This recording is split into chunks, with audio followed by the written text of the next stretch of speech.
Hello and welcome. You're watching Gravitas with me, Priyanka Sharma, and here's what's coming up on the show tonight.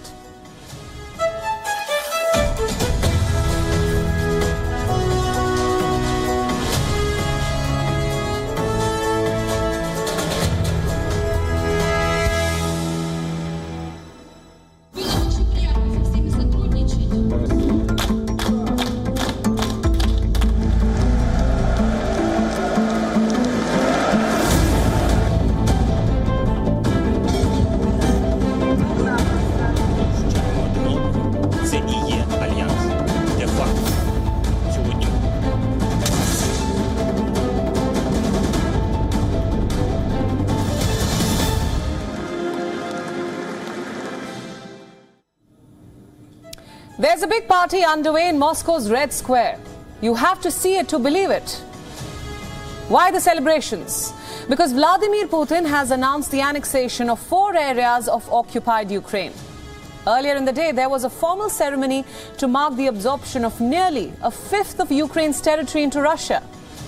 It has been called as the largest forcible annexation of land in Europe since 1945. Ukraine has swiftly responded. It has applied for NATO membership. Even as Moscow celebrates, sanctions are being rolled out against Russia. So tonight on Gravitas, we bring you a breakdown of Russia's latest move. Is this a risky gamble for Vladimir Putin?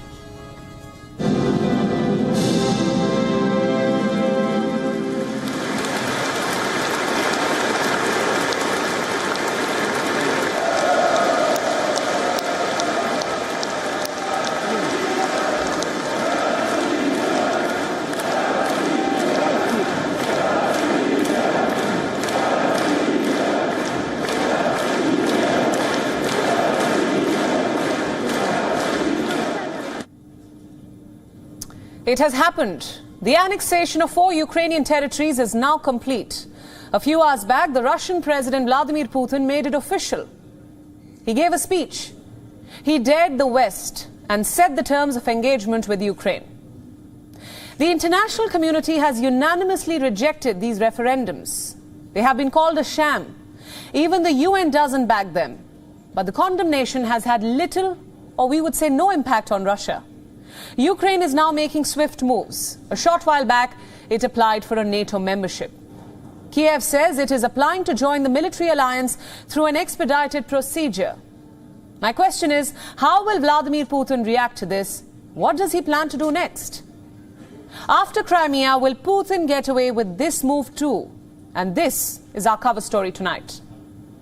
Let's get you updated with what's happened in the last few hours. The world's attention was on Moscow today. The Kremlin hosted a grand ceremony where Vladimir Putin announced the annexation. Russia is now taking control of 4 regions: Donetsk, Luhansk, Kherson, and Zaporizhia. These represent 15% of Ukraine. And today, Vladimir Putin annexed those very regions. He signed the decrees in the presence of the so-called leaders of these 4 regions. Remember, they were installed by Russia. Listen in now to what Putin said. Today we signed the treaties on the admission of the Donetsk and Luhansk republics of the Zaporizhia region and Kherson regions into Russia. People in these regions are becoming our citizens forever. So that's what Vladimir Putin had to say about the annexation. From there on, Putin launched in what could best be described as a rant. He listed his grievances against every rival you can think of, starting, of course, with Ukraine. Putin tried to paint Kiev as the aggressor. He claimed that Ukraine began this war back in 2014. That year is crucial, and now they must return to the negotiating table. But it will be Putin who wants to set the terms of the truce. His first condition is about the annexed territories. The Russian president said they are non-negotiable. We call on the Kiev regime to cease firing and stop all military activities immediately, including the war it launched in 2014, and to come back to the negotiating table. We are ready to do this, as has been said on many occasions. But the choice of the people in Donetsk, Luhansk, Zaporizhia and Kherson areas is not up for discussion. It has been made. And next on Putin's list was the West. The Russian president launched an aggressive attack. he left no issue untouched. Putin called the West colonizers. He said that Western powers were trying to break up Russia. And then, of course, he talked about Europe. The Russian president brought up the region's energy crisis. He said Russia was not responsible for the shortages. Instead, it is the policies of European leaders that have created the chaos. All in all, Putin tried to convey this message that he was on the right side of history and that the West is responsible for everything that is going on. They do not wish us freedom. They want to see us as a colony. They don't want equal cooperation with us, but robbery. They don't want to see us as a free society, but as a crowd of soulless slaves. So that was a quick recap of Putin's speech. What was Ukraine's response? It is now considering countermeasures. Before we came on air today, the presidential office in Kiev put out a statement. Ukraine plans to reach out to the international community. It is looking for support in multiple areas. I have the list with me now. Let me tell you. Here is what Ukraine wants: more military support, more sanctions on Russia, security guarantees, nuclear deterrence against Russia, and help to counter Russian hybrid warfare threats. We have already told you about Ukraine's NATO application. So we can expect a military response from Kiev. Volodymyr Zelensky spoke about an hour back. He has refused to speak to Vladimir Putin. Instead, Zelensky says he is ready for talks with Russia, but listen to this, with a different president. President Putin does not know what dignity and honesty are. Therefore, we are ready for a dialogue with Russia, but with another president of Russia. And now let's tell you what will happen next. Where is all this headed? A rally is scheduled to take place in Moscow's Red Square. It will be a celebration of sorts. We saw some of those visuals earlier. Something similar had happened when Russia took control of Crimea back in 2014. In the coming days, Russia will make more moves to formalize this so-called annexation. It will involve Russia's constitutional court. It will approve the annexations, and then the action will shift to the Russian parliament. The State Duma will pass specific amendments that will talk about increasing the size of the Russian Federation. And once that is done, the papers will travel to Vladimir Putin himself. He will sign them, of course, and make the annexation official. I come back to the original question. What about the war? Where is it headed? What will be the consequences of this annexation? Will it intensify the war, or will Vladimir Putin's invasion remain a frozen conflict? Let's try now and understand the situation through a map. Take a look at the screens now. This is what the annexation means for Putin. From the east to the south, it creates a buffer zone of sorts. Crimea was already in Russian control, and now Russia wants to strengthen its hand in the east. In the coming days, Russia is expected to send more troops to these particular regions. Putin has already promised to work on security. In fact, some experts suspect that the people living in these areas could be encouraged to join the Russian military. Next question. How will the West respond to Russian actions? Reactions have already started pouring in. Let's begin with the United States. The US was among the first countries to respond. America is hitting Russia with fresh sanctions. More than 1,000 people and firms connected to the war in Ukraine have now been sanctioned. In addition to that, more than 900 Russians will now be subjected to visa restrictions. America's move was on expected lines, of course. US President Joe Biden has already revealed his intentions. Take a look. I want to be very clear about this. The United States will never recognize Russia's claims on Ukraine's sovereign territory. This so-called referendum was a sham. An absolute sham. Biden has the support of not just his allies, but the United Nations too. Secretary General Antonio Guterres has refused to accept the referendum results. Listen in. The so-called referenda in the occupied regions were conducted during active armed conflict in areas under Russian occupation and outside Ukraine's legal and constitutional framework. They cannot be called the genuine expression of the popular will. The list goes on. The European Union is gearing up to punish Russia too. More sanctions could be in the pipeline, and in this round, the Russian citizens could feel the pinch. Already there is talk of making visa assessments for Russians stricter in nature. That we have a lot of Russian citizens that are now leaving Russia because of the mobilization. If a person, a Russian citizen, intends to stay longer than 90 days in the EU, he or she should not be issued a visa. We call on member states to very thoroughly investigate whether there is a risk of a person that will have been issued a short-term visa that will not leave back to Russia in time of the 90 days where the visa is valid to. The Western reaction, of course, will be fierce, that's for sure. But can it change Vladimir Putin's mind? That's what everybody wants to know at this point in the war. The annexation of Crimea had little impact on the Russian state. Yes, Russia was diplomatically isolated, but it didn't deter Moscow from launching an invasion. And now by annexing 4 more territories, Putin has made quite a risky gamble today. The West now faces its ultimate test. We will, of course, continue to track the developments. Let's move on now. Just last week, we told you about the dilemma facing the Reserve Bank of India. Should they stick with aggressive interest hikes or should they prioritize growth? Well, today we got the answer. The Reserve Bank of India has announced another interest hike. By how much? 50 basis points. The new lending rate is now 5.9%. The technical term for this is repo rate. Let me explain. Time now for a short explainer. The repo rate is a rate at which the RBI lends to commercial banks. These banks often transfer this higher rate to us, that is the customer or the consumer. Meaning, if the repo rate is higher, our loans will become more expensive. And today's hike was the 4th one in 2022.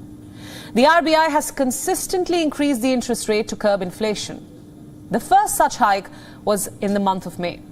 And since then, the RBI has raised rates by 190 basis points. So the plan is clear. It is to tame inflation and defend the rupee. But there is a downside to this plan, and that is falling growth. When interest rates rise, lending slows down. And low lending means low spending. The RBI is aware of this consequence. It has slashed India's growth forecast already for the current fiscal year. It was earlier 7.2%, and now the new forecast is 7%. So the rising interest will hit India's GDP growth. The RBI Governor, Shaktikanta Das, blamed global factors for the rising inflation. Listen in now. The inflation trajectory remains clouded with uncertainties arising from continuing geopolitical tensions and nervous global financial market sentiments. In this backdrop, the MPC was of the view that persistence of high inflation necessitates further calibrated withdrawal of monetary accommodation to restrain broadening of price pressures, anchor inflation expectations, and contain the second round effects. So how have the markets reacted? You'll be surprised. The Nifty closed 1.64% up. The Sensex gained 1.8%. The markets closed in green. So what explains this surge? If rate hikes are bad for growth, why are the markets applauding the move? Because of 2 reasons. Number 1, the markets had already factored in these rate hikes. So most agencies and experts were predicting a 50 basis point increase. So it wasn't really a surprise. Reason number 2, it shows clarity and commitment from the RBI. 2 things that markets always like. Today's move also shows that the central bank is intent on defending the rupee, the currency. It is trying to stop a capital exodus. And that's the technical aspect of the RBI's decision. And now, let's focus on what all this means for you. Most people engage with banks in 2 ways, as we all know. You are either a depositor or a borrower. So if you are a borrower, today's rate hike is bad news for you. Why? Because your EMIs could increase. Your home loans will become more expensive. And your existing loans could drag on for longer. But then again, if you are a depositor, today is a good day for you. You could soon be getting higher returns on your deposits. But listen carefully, there is a catch. You see, banks are quick to transfer interest hikes onto customers. But when it comes to returns, they are slow. So now is the time to be vigilant. Keep a close eye on your loans and deposits. Also, your investments. I'm sure you've heard about the most basic market strategy. Buy low, sell high. So right about now, there could be a tendency to do exactly that. Not in the Indian markets, but abroad. This data should tell you why. The Nasdaq is 25% down in the last 6 months. Dow Jones is down 15%. In Britain, the FTSE is down 8%, while in Germany, the DAX is 16% down. So foreign markets are inching to bearish territory. Conventional wisdom says this could be a good time to invest abroad. So like I said, buy low, sell high. That's the advice. Your investment could multiply when the market's correct. And that's just the thing about stocks. They don't remain gloomy forever. The highs and lows are part of an inevitable cycle. But the only worry is this. How long will that cycle last? Because sometimes the lows can be long and painful. In fact, noted economist Nouriel Roubini is predicting exactly that. He believes a recession is around the corner. It's something we've been reporting on Gravitas. He also feels it will last throughout 2023. If it's a normal recession, so to speak, the US indices could drop 30%. But then again, if it's a deep recession, all bets are off. Roubini is predicting a 40% drop in that case. Now I know what you're thinking. Economics is an imperfect science. Predictions and projections have gone wrong before. So why should this time be any different? Well, Roubini isn't just any economist. He accurately predicted the recession back in 2008. So he has a track record of getting these things right. Plus, the investor sentiment isn't encouraging. Big funds in the US are trimming down their holdings. Take PIMCO, for example. They are an investment management company in the United States. Recently, they have started dumping credit options. Put together, most mutual funds are beating a hasty retreat. They have shared $27 billion in credit options. Now that's around 30% of their holdings. So why am I throwing all these numbers at you? My point is this. US investors are wary. In this last week, global markets witnessed a sell-off worth $10.8 billion. And the week before, it was just $1.65 billion. So what does that tell you? That investors are bracing for a long and painful recession. They are pulling money out of stocks. So sitting here in India, it may look like it's the right time to invest abroad. But do that at your own risk. Only if you have the appetite, the risk appetite as they say, and the pockets to ride the troubles. Because chances are the slide isn't over yet. Finally, let's sum it up. What should you do as of now, given the developments of the day? Most experts suggest diversification. What does that mean? Invest in multiple sectors, multiple markets, and multiple asset types. That's the best way to ride out any recession or slowdown. Spread out your money and try and soften the blow. But as we've been saying, all that advice depends on people being able to hold on to their jobs after all. Unfortunately, that's not a guarantee in this market. Across Silicon Valley, companies are now downsizing. Tech giants like Google and Meta have now announced job cuts. They are looking to squeeze every penny ahead of the looming financial crisis. Which companies have laid off so far? That's our question. How are they defending this move? Our next report gets you a roundup.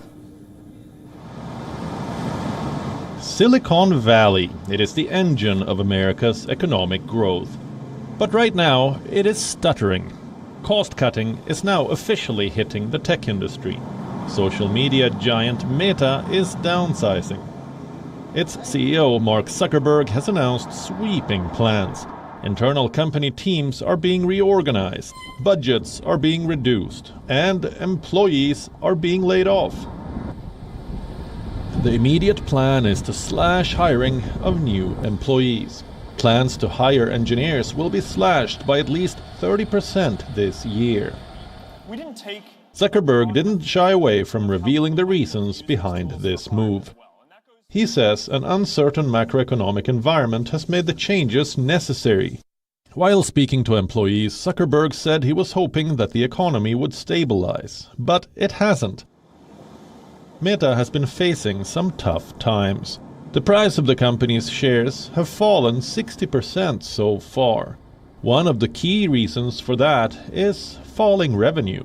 In July this year, the social media giant released its quarterly financials. Meta's revenue fell by 1%. Profits were down by a whopping 36%. Zuckerberg himself has lost more than $76 billion since last year. That's more than half of his fortune. The times are tough, not just for Zuckerberg and Meta, but for other tech giants too.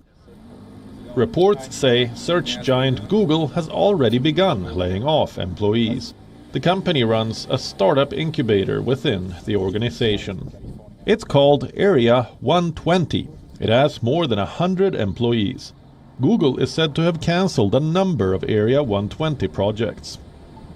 As a result, more than half of employees within the team are now out of a job. Google's gaming service is being closed too. Stadia failed to gain traction among users, so the service will be closed and customers will be given a refund. Google is also implementing cost-cutting measures. The company is cutting back on travel and entertainment expenses. Google executives have told employees to refrain from holding over-the-top parties. The trend is clear. The tech industry as a whole wants to tighten its belt. The casualty is jobs. Going by one estimate, the industry has laid off some 32,000 workers already. Leading companies are cutting their staff. This includes names like Tesla, which axed 200 employees from its self-driving technology team. Crypto company Coinbase laid off more than 1,000 workers. Streaming platform Netflix let go of 450 employees in 2 months. And Twitter slashed its talent acquisition team by 30%. With Meta and Google announcing their plans to cut their expenses, job cuts across the industry could intensify. Earlier this month, clashes broke out between Armenia and Azerbaijan. The conflict is old, but right now its latest chapter is playing out. Both sides claim sovereignty over the Nagorno-Karabakh region. And this time, some new players are emerging on the scene. Guess who? I'm talking about India. To boost its defense forces, Armenia is buying weapons from India, and reports say a deal has already been struck. The total value? Almost $250 million. Under this deal, India will transfer the weapons over the next few months. So what exactly is in this war chest? The most important weapon is the Pinaka rockets. First up, some background. The Pinaka is an indigenous multi-barrel rocket system. It was developed by the DRDO, the Defense Research and Development Organization. Right now, it is primarily used by the Indian Army. The Pinaka is mounted on trucks for mobility. Each system includes 6 launchers, 12 rockets, and 1 radar. The entire weapon is computerized, and each launcher can fire rockets in different directions. Other than this, India is also selling anti-tank missiles and ammunition to Armenia. So it's quite a comprehensive defense deal. Now, Armenia's priorities are understandable. Historically, they have bought weapons from Russia, but since Russia is currently bogged down in Ukraine, they have turned to other sources, namely India.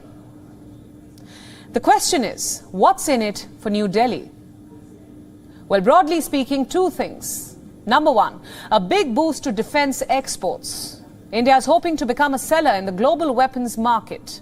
By 2025, the government is hoping to produce weapons worth 1.75 lakh crore rupees. Out of this, 35,000 crore rupees is meant for exports. Now that is roughly $5 billion. In that context, this defense deal is important, it's significant. This is the first time the Pinaka missiles will be exported, and if they prove to be a hit on the battlefield, more orders are likely to pour in. So that's, of course, benefit number one. Coming now to number two, strategic angle. Armenia's rival in this conflict, of course, is Azerbaijan. It is part of an emerging strategic triumvirate: Pakistan, Turkey, and Azerbaijan. These three countries have deepened their cooperation of late. In 2017, they signed a trilateral agreement on security and military aid. Last year, they held joint drills in Baku. Turkey, for one, has sold its lethal Bayraktar drones to Azerbaijan. They were crucial in giving Baku the military edge. There are also reports now of a military jet sale with Pakistan. Azerbaijan could buy the Chinese-origin J-17 jets from Islamabad.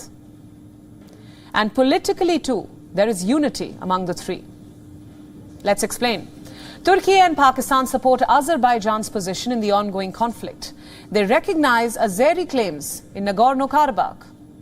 In return, Azerbaijan supports Pakistan on Kashmir. Do you see my point about the emerging axis here? There is political and military cooperation between these countries, and they have channeled it to repeatedly rake up the Kashmir issue on a global stage. My question is, how can India respond? Let's now go back to mid-September when the conflict broke out, and this is how India reacted to it. I quote, "We call upon the aggressor side to immediately cease hostilities." The aggressor side. "We believe that bilateral disputes should be settled through diplomacy and dialogue. There can be no military solution to any conflict." Let's analyze this statement. India did not name either country, and it talked about the aggressor side. The consensus is that New Delhi was talking about Azerbaijan, and now you have this defense deal. India is selling lethal weapons to Armenia in the middle of a conflict. So does this mean that India has picked a side? Well, officially, the policy remains unchanged. India has refused to take sides in the Nagorno-Karabakh conflict. It has supported bilateral resolution. But at the same time, this is a warning to the triumvirate. If their plan is to stir up Kashmir, then India does have a response, and that response is Armenia. It's a purely strategic move when you think about it, because India faces no economic or military consequences from this conflict. Investments are few, people-to-people exchanges are few, and there is no risk of a spillover. This is simply all about strategic maneuvering. The question is, how long will it last? Azerbaijan is using the current political situation to further its claims. Meanwhile, Armenia's ally, Russia, is busy in Ukraine. Europe needs Azeri natural gas to survive the winter. So it's the perfect time to push on, which is why Armenia will be keen on India's support. The US has already blamed Azerbaijan for the conflict. If India does the same, the pressure would build on. But will that happen? Well, India has historically stayed away from bilateral conflicts. Nagorno-Karabakh will be no different. The trajectory of India-Armenia relations depends on a third factor, in fact. It depends on how Pakistan, Turkey, and Azerbaijan chart their partnership going forward.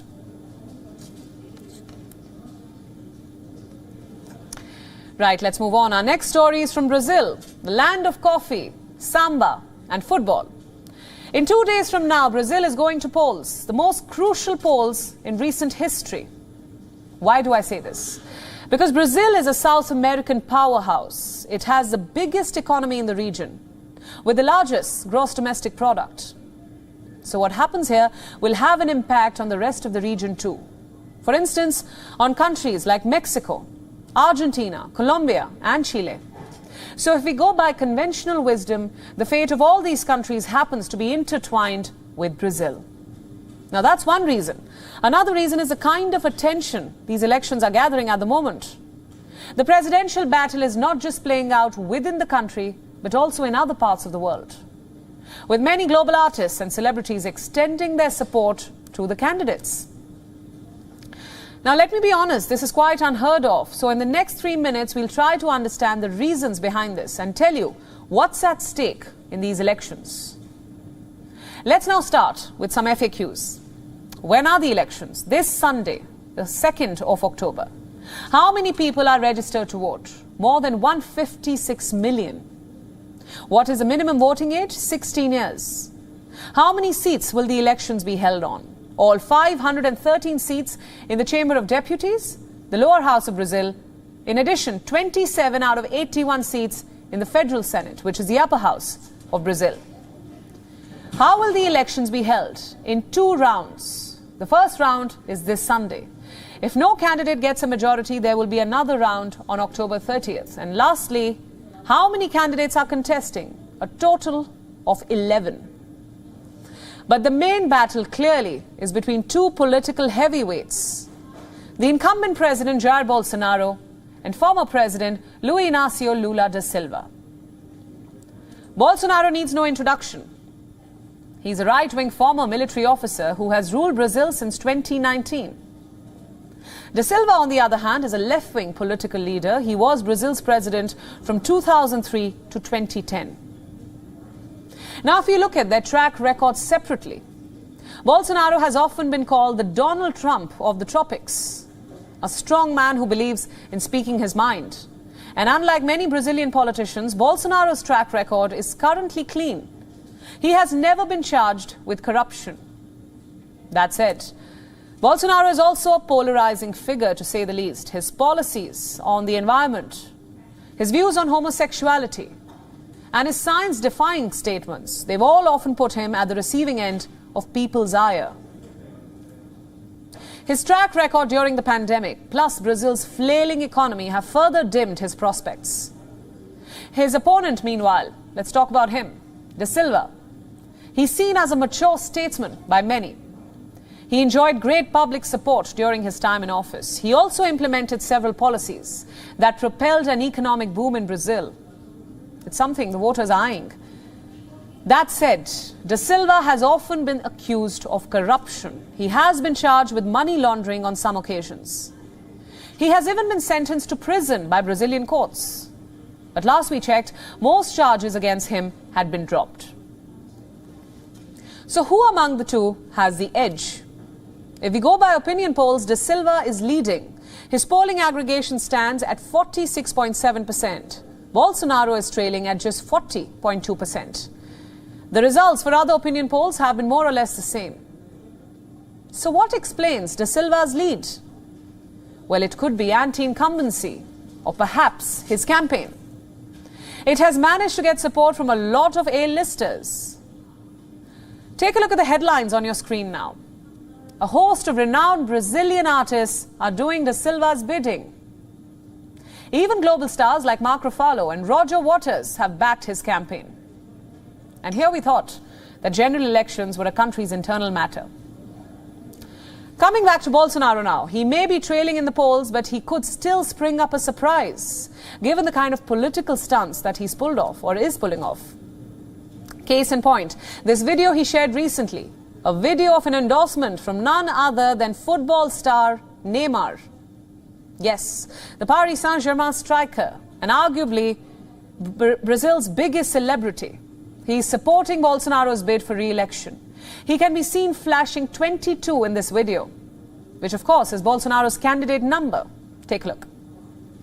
Vota, vota e confirma 22 é Bolsonaro. Vota, vota e confirma 22 é Bolsonaro. Vota, vota e confirma 22 é Bolsonaro. Vota, vota e confirma 22 é Bolsonaro. The video is quite telling. It shows the kind of high-stakes battle that this election has turned into, where people from all walks of life, some of whom generally stay away out of the political fray at least, and they are now openly picking sides and naming their candidate. The question is, will such endorsements work? Will they help Bolsonaro win? Or will Da Silva make a comeback? Well, we shall find out soon enough. Let's move on now and put the focus on New Zealand. Our next story is unlike anything you've heard of.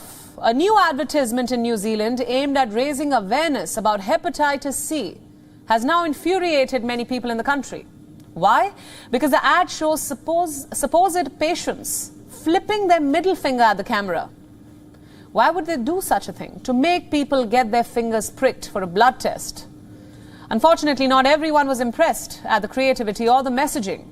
Here's a report on what happened next.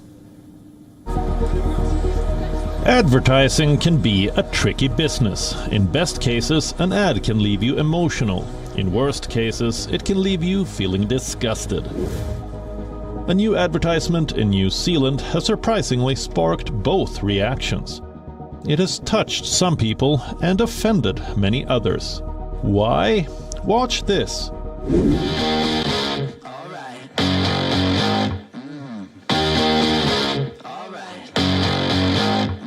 Hep C, we have one thing to say. Stick it. If you reckon you could have been exposed to hepatitis C, there's an easy fingerprint. What you just saw was an awareness ad for hepatitis C, a viral infection with an estimated 58 million chronic patients globally. More than 45,000 New Zealanders live with it, and more than 200 die of it every year. So what does New Zealand do? It decides to stick it to Hep C. These are not our words. This is what the campaign is actually called. And the ad has a bunch of adults literally sticking it up. They can be seen raising the middle finger with smiles on their faces. Watch again.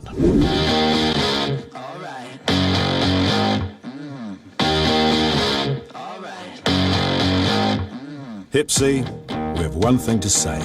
Stick it. If you reckon you could have been exposed to hepatitis C. What were the creators thinking? Who is the middle finger meant for? For every New Zealander. You see, the idea of doing this controversial gesture was to make people get picked for a blood test, help them find out if they have the blood-borne virus. Too bad the idea has backfired. It's being trolled on the internet. Some are upset at the confused messaging. Others feel the ad is a bit insensitive. What's worse, New Zealand's Advertising Standards Authority has even upheld a complaint against this campaign, going to the extent of calling it too offensive. In its statement, the board has said the gesture is one of the most offensive gestures you can give to another person and always has negative connotations. The result is this. New Zealand's Ministry of Health has decided to pull the ad off air. It's intriguing how much stir a middle finger can cause. We advise you to use it cautiously. Bureau Report, WION, World is One. Every reason to get tested and stick it to Hep C. Right, on to the United States now. Its eastern coast has been battered by Hurricane Ian. The state of Florida is the worst affected. Many are calling it the most destructive hurricane in the state's history. Dozens of homes have been destroyed. Cars and boats are strewn across the road. It is a picture of utter destruction. Authorities are still unsure how many people have lost their lives so far. Tells you how grim the situation is. Our next report gets you all the details. Take a look. Hurricane Ian is one of the most destructive storms to ever hit Florida. The impact is there for everyone to see. These pictures are from the Lee County. Buildings have been completely destroyed at this beach. Neighborhoods are flooded. And boats, instead of floating on the waters, are now piled up on top of one another. US President Joe Biden indicated that the storm has caused substantial loss to life. But no one can say for sure yet how many people have actually died. Even those who have lost their lives and livelihoods are now counting the cost of damages. The refrigerator was over here. That's my generator. Totally underwater. You know, this was over here. Everything just floated all, of course, it floated all around. And I can't even walk through the house because everything is there, it all floats up and then, everything is everywhere. I'm trying to be brave. I think I've lost everything I own. And I'm trying to be brave and know that my family and I are safe. Hurricane Ian was labelled a Category 4 storm by experts. What does that mean?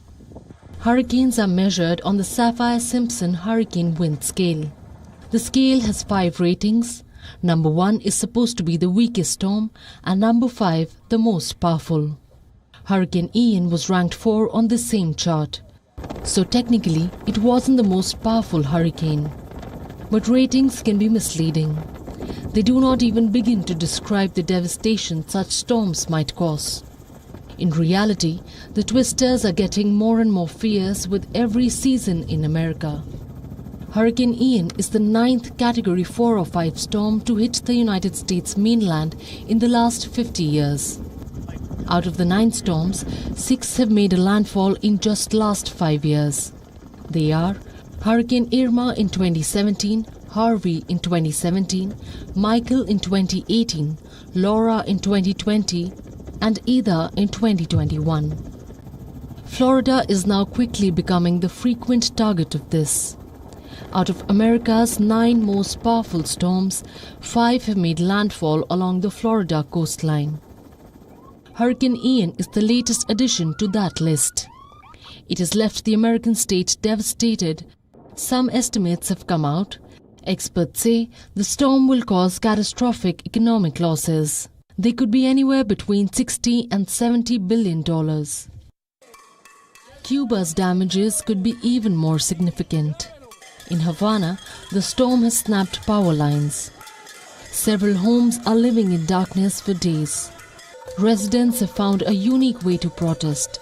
They are banging their pots and pans on the streets. The people will keep going to the streets. They will keep on protesting. Look down there how protests are still going on. It isn't over yet. Reports say Hurricane Ian regained strength on Thursday. It is said to be headed towards the Carolinas next. They say nowhere is safe until everywhere is safe. It is a reference to the challenges faced by women worldwide, in schools, in colleges, on the streets, even within their own home. If you think about it, there isn't a single place where women can feel safe 100% at all times. Not even the icy wasteland of Antarctica. Let me now show you a worrying headline. Female researchers from Australia have reported sexual harassment in research camps. Let that sink in first. Sexual harassment in Antarctica. How exactly did this issue become public? Thanks to a report published by the Australian government. They operate research camps on the eastern edge of the continent, namely the Casey, Davis and Mawson research centres, research stations. In the summer ones, they are reasonably busy. At times, up to 500 people are often deployed in these camps. But in winter, it's almost deserted. Around 15 to 30 workers remain on the job. That's a small number. These include doctors, chefs, and field officers. Let me tell you what this report has found. Women are leading horrible lives in these camps. Let me now tell you why. They complained of uninvited physical contact, unwelcome requests for sex, sexual comments, jokes, and innuendos, intrusive questions, displays of offensive or pornographic materials, sex-based insults and taunts, and finally outbursts of homophobia. I could go on. Simply put, classic signs of toxic masculine behavior. Another shocking finding. Women were often forced to hide their menstrual cycles. Why? One reason. Tampons and sanitary pads are limited. And second, and much worse, male judgment. The women say menstruation is not considered an important operational concern. So what do? They conceal it to fit in with the cultural norms on base. Like I said, it's a toxic setup to say the least. Many people will ask, why didn't these women speak up before? It's a question that has been raised. But isn't the answer obvious? These women were thousands of miles away from civilization. Their harassers were in superior positions. We know how hard it is to break power dynamics in modern-day progressive cities even. So imagine the condition all the way in Antarctica, the isolation. These women had to stay with their harassers in the same camp. They had to work together in the same research sites, and most of these missions last around 1 year. 1 year.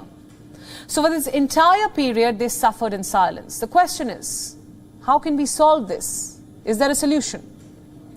The professor who wrote this report has a radical solution. Listen to this. I'm quoting, "I think on some level it is unethical for us to continue trying to encourage women to enter a male-dominated field if we are not confident that organizations can keep them safe. Basically, don't send women there unless they are safe." I know it seems like a logical, fair point, but think about the lost opportunity, the injustice of it all. Antarctica is a scientific goldmine for researchers. So why should women be denied the opportunity to explore it? Is it not better instead to tighten the rules at these research camps in question? Perhaps more government oversight, more women in leadership roles, or seamless redressal systems. You would think this report in Australia is a one-off. Well, think again. Sexual harassment is extremely common in Antarctic research bases. Earlier this year, the National Science Foundation, or the NSF, commissioned a report. The NSF oversees all American operations on the continent. They send some 3,000 people to Antarctica every year, out of which 33%, I repeat, 33% are women. So when the NSF surveyed these women, their findings were mind-boggling. 72% of the respondents said that sexual harassment was a problem indeed. Around 50% said that sexual assault was a problem. One of them summed it up the best. Listen to this. "Sexual harassment is a fact of life in Antarctica, just like the fact that Antarctica is cold and the wind blows." To say that sexual harassment is a fact of life anywhere in the world is sad and jarring, to say the least. The conditions at these camps made it impossible for the women to speak out against what was happening every day. For starters, you can't just leave. It's not that easy. There's no flight or ship that you can just hop on. Secondly, men hold too much power. Most of the women at these camps are either seasonal employees or PhD students. Both these groups rely on the lead researchers in their teams. And if they themselves are the predators, what options are left? In Australia's case, the Environment Minister has taken note of this report. She has promised zero tolerance to sexual harassment. In the United States, many of these cases have been taken up by the Justice Department. But certainly, more needs to be done. It's not just about justice after the act. It's about preventing the act in the first place. Toxic behavior like this cannot and should not be normalized anywhere. And I know this story is almost like a clickbait, but it reveals the true extent of sexual harassment in our society. It's bad enough in cities and towns. Just imagine what it's like when it happens all the way in Antarctica, a wilderness with no laws and no police officers, almost like a free pass for sexual predators. And now let's see what else made news around the world. Time for Gravitas Global Headlines. More than 30 people killed and several injured in a suicide bomb attack in a classroom with hundreds of students in Kabul.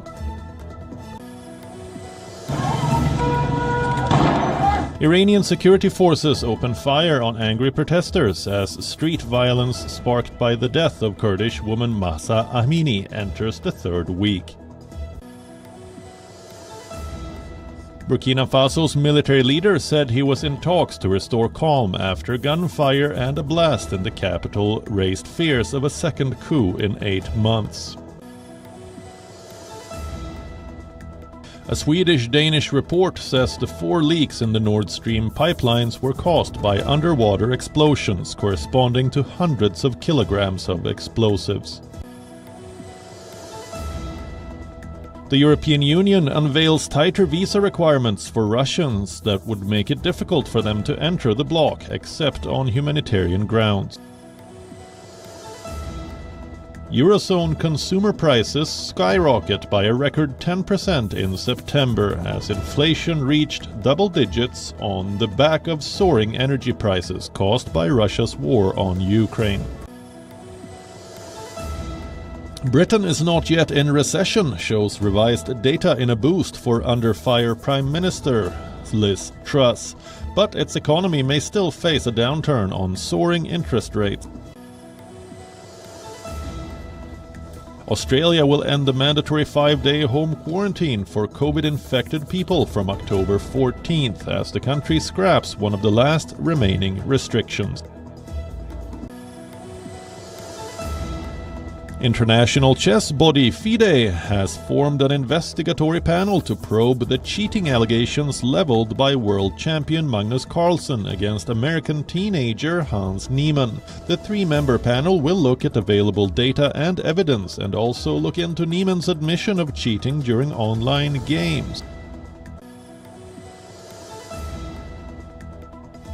Red Bull boss Christian Horner has dismissed reports linking the team with a breach of the budget cap, which limits a team's spending. Red Bull and Aston Martin are believed to be the 2 teams that spent more than the stipulated $145 million last year, with the final set of figures to be released next week.